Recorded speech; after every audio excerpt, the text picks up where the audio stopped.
बात कश्मीर में आतंकियों पर प्रहार की करेंगे। कठुआ में सुरक्षा बलों ने 2 आतंकवादियों को मार गिराया है, मगर इस बीच राजौरी जिले के नौशेरा से बड़ी खबर आ रही है। नौशेरा सेक्टर के कलाल गांव में स्थानीय लोगों ने 2 संदिग्धों को देखा है। इसके बाद से ही एलओसी के आसपास के गांवों में सुरक्षा बलों की ओर से जबरदस्त तलाशी अभियान चलाया जा रहा है। यहां पर अतिरिक्त सुरक्षा बलों को भेजा गया है। तस्वीरें आपके सामने हैं। दहशतगर्दी करने वालों की खैर नहीं है, इसी वजह से सुरक्षा के कड़े और बड़े इंतजाम किए गए हैं, क्योंकि बीते 2-3 दिनों में अगर हम देखें तो लगातार जिस तरह से आतंकवादी वहां पर स्थिति को बिगाड़ने के कामकाज में जुटे हुए हैं, उसके मद्देनजर यहां पर सुरक्षा बलों ने अपनी कार्रवाई तेज कर दी है।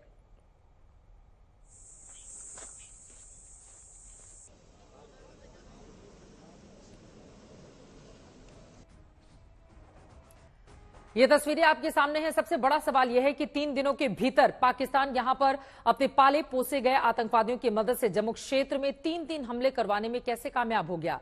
एक बात तो साफ है कि कश्मीर घाटी में आतंकवाद की कमर तोड़ी गई है, पत्थरबाजी वहां पर बंद हुई, आतंकी घटनाएं कम हो गई हैं, आतंकवादियों को वहां पनाह भी नहीं मिल रही। ऐसे में पिछले 2-3 साल से पाकिस्तान ने जम्मू क्षेत्र में आतंकी घटनाओं को तेज किया है, तो इसकी सबसे बड़ी वजह घुसपैठ ही नजर आती है। यहां कल रात कठुआ में जो घटना हुई, उसमें जम्मू क्षेत्र के एडीजीपी के मुताबिक दोनों ही आतंकवादी हाल ही में घुसपैठ कर भीतर दाखिल हुए थे। आपको बताते चले कि हीरानगर सेक्टर में आने वाला कठुआ पाकिस्तान के साथ लगने वाला अंतर्राष्ट्रीय बॉर्डर पर पड़ता है, और अगर इस सीमा को पार कर आतंकी जम्मू क्षेत्र के गांवों तक पहुंच जा रहे हैं तो वहां हमले कर रहे हैं, तो यकीनन ये चिंता की बात है। कठुआ में चलाए गए ऑपरेशन पर जम्मू जोन के एडीजीपी ने क्या कुछ कहा है, सुनिए। इन्फिल्ट्रेटेड ग्रुप है जिसमें कि जिस इस इलाके में आया है और ज्यादा आतंकवादियों की छिपे होने की भी संभावना है। सर, क्या ये रास्ता भटक गए थे कि ज्यादा और थे, क्या ये उनसे भटक गए थे, बिछड़ गए थे, क्या मतलब? ये अभी डिटेल्स इन्वेस्टिगेशन की है। छत्रकला की क्या छत्रकला में अभी रात को आपको जैसे पता है कि हमारा एक ऑपरेशन आर्मी, सीआरपीएफ, पुलिस सभी का एक जॉइंट ऑपरेशन वहाँ पर उस इलाके में चल रहा था। तो उस जॉइंट ऑपरेशन के तहत जब टेररिस्ट एक्सचेंज ऑफ फायर हुआ है तो उसमें उस इलाके को पूरा कॉर्डन में लिया गया। अभी ऑपरेशन वहाँ जारी है। वहाँ कोई कैजुअलिटी नहीं हुई है, वहाँ पर इंजरीज हुई है, लेकिन वो आउट ऑफ जेल। तो यहाँ क्या समझा जाए, जो 2 आतंकी थे उनको मार 2 आतंकवादियों को मार गिराया गया है और अभी सर्च ऑपरेशन इलाके में चल रहा है। कठुआ में घुसे दोनों पाकिस्तानी आतंकवादियों को ढेर कर दिया गया है, लेकिन आपको दिखाते हैं कैसे 24 घंटे में पाकिस्तान ने आतंकवादियों के जरिए कठुआ में हमला करवाया और फिर उसी रात डोडा के छतरगला में सेना और पुलिस की पोस्ट पर हमला हुआ। रात 8 बजे सैदगांव में कठुआ में हमले किए गए, उसके बाद डोडा के छतरगला में रात 1:45 पर हमला किया गया। ये दोनों ही हमले जम्मू क्षेत्र में हुए हैं। इसके पहले 9 जून को रियासी में श्रद्धालुओं की बस पर आतंकवादी हमला किया गया था। ये हमले एक सुनियोजित साजिश की ओर इशारा करते हैं, जिसमें पाकिस्तान जम्मू क्षेत्र में अमन चैन का माहौल बिगाड़ना चाहता है। और अब आपको दिखा देते हैं कैसे पहले रियासी में 9 जून को श्रद्धालुओं की बस पर हमला होता है, फिर कल रात 8 बजे 2 पाकिस्तानी आतंकवादी कठुआ के सैद गांव में दाखिल होते हैं, एक घर तक पहुंचते हैं और पानी मांगते हैं। घर वालों को शक होता है और वो शोर मचाते हैं।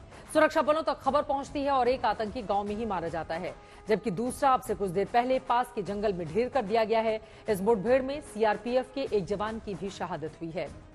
कठुआ में मुठभेड़ शुरू होने के कुछ ही घंटे बाद रात 1:45 बजे डोडा के छतरगला में राष्ट्रीय राइफल्स और सेना के नाके पर हमला होता है, जिसमें सेना के 5 जवान और जम्मू कश्मीर पुलिस का एक एसपीओ घायल हो जाता है। आगे बढ़ते हुए आपको आज तक संवाददाता सुनील जी भट्ट की एक रिपोर्ट दिखाते हैं, जिसमें वो बता रहे हैं कि आतंकवादी कैसे पाकिस्तान से आए और गोलीबारी की। आपको चश्मदीद की जुबानी भी सुनाते हैं कि आतंकवादियों ने चश्मदीदों से क्या कहा था।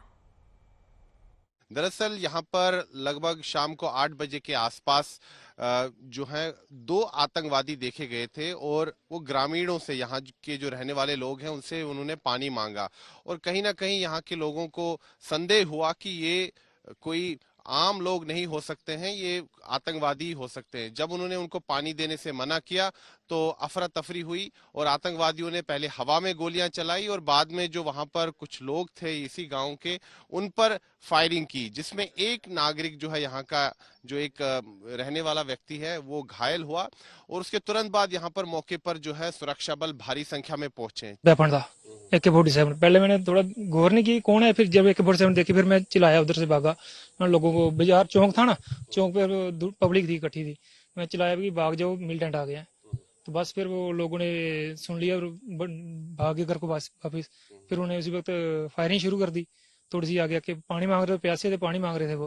मेरे को बोले भैया पानी पिला दो, पानी पिला दो। अच्छा, आपने आतंकवादियों को खुद देखा? हाँ, खुद देखा, इतनी दूर थे, कोई 20-25 फुट की दूरी, पानी मांग आपको रहे क्या शक हुआ कि ये आपको लगा कि ये आतंकवादी है? थे। सब जब वेपन देखा तो वो शक की हथियार भी थे? और क्या, क्या कपड़े पहने थे उन्होंने? काले कपड़े थे, काले कपड़े। मार्क्स से लगा पहना था एक ने, थोड़ा सा जो आगे था एक।